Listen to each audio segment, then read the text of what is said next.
Your love in me so amazing. Your grace in me is so exceeding. Every time I wake up and every time I breathe, I can feel your goodness, your presence in me.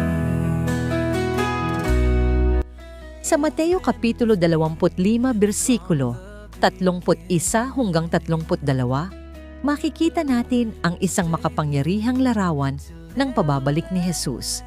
Siya ay darating sa kaluwalhatian, kasama ang lahat ng mga anghel, nakaupo sa kanyang trono, at paghihiwalayin niya ang mga tao, gaya ng isang pastol na naghihiwalay ng mga tupa mula sa mga kambing. Ang eksenang ito ay hindi lamang tungkol sa isang pangyayari sa hinaharap. Ito ay tumatawag sa atin upang suriin ang ating mga buhay ngayon. Mahalaga ang imahe ng pastol. Noong panahon ng Biblia, ang mga tupa at kambing ay madalas na magkasamang ipinapastol, ngunit mayroon silang magkaibang mga kalikasan. Ang mga tupa ay sumusunod sa tinig ng kanilang pastol, nagtitwala at umaasa sa kanya. Ang mga kambing, gayon paman, ay mas malaya. Ginagamit ni Jesus ang imaheng ito upang ipaalala sa atin na hindi sapat na magmukhang mabuti. Sa panlabas, ang mahalaga ay kung sinusunod natin siya sa ating mga puso.